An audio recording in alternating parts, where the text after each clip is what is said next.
Number two, we've got to learn to endure through hard times. Endure through hard times. Now, the definition of remain is to abide, to persist, to continue, to hold on, to keep up, to run, to press on, and to endure. What I want you to see about this word, remain, and that Jesus says so many times, is that it is active.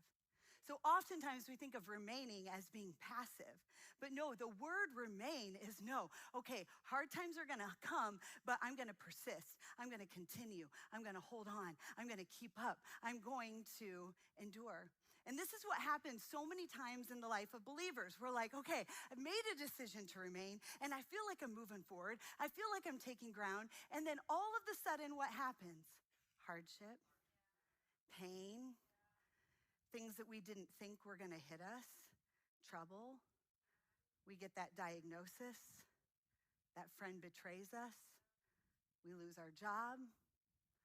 All of a sudden, we're like, this is not what I thought. God, I thought we were moving forward. And the hardships come. Why would Jesus slow down and teach us to remain? It's because he knew that in this world we would have trouble. As a matter of fact, it's a promise. It's not a promise that we actually put above our bed. In this world, you will have trouble. But John 16:33, Jesus promises you will have trouble. So he's letting us know it's going to happen. Why? Because you're here on this earth. You aren't in heaven yet.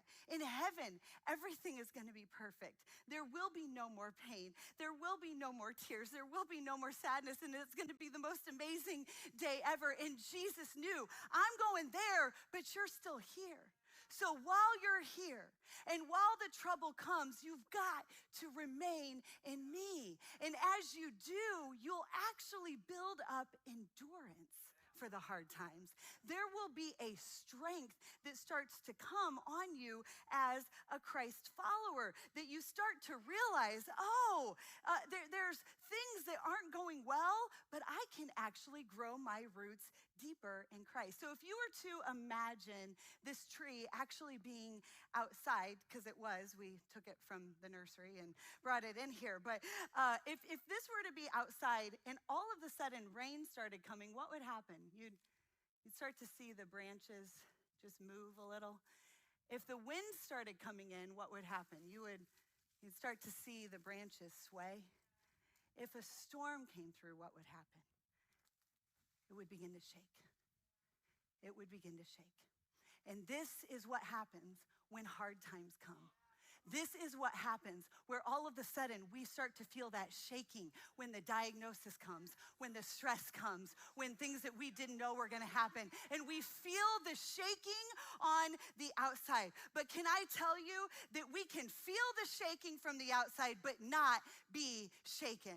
Psalm 55:22 says this, cast your cares on the Lord and he will sustain you. He will never let the righteous be shaken. In other words, when you and I are connected to the vine, we are righteous in Jesus, and there may be a shaking, but we will not be shaken. We will grow our roots even deeper in Christ. And what's awesome about this is that when that shaking happens, the enemy thinks he's gonna get us cut off from the vine. But it's actually an opportunity for our roots to go even deeper. Where all of a sudden we lose that job or that financial change happens and the enemy wants us to believe, see, God isn't good. He doesn't care about you. We're like, no. He is Jehovah Jireh. He is my provider. I'm gonna trust in him. I'm gonna proclaim his word. I will not be shaken.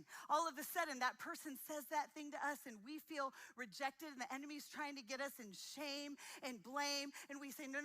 I'm connected to the vine. I know who I am in Christ. I know what he's called me to. I'm gonna live my life. And all of a sudden those roots go deeper.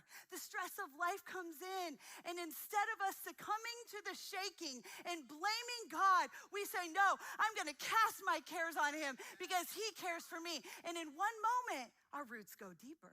We're rooted to live instead of letting those hard times overtake us. So we're talking about being rooted to live. We don't have to lose our faith in those moments. We can endure through hard times. We can take ground, everybody. We can move forward.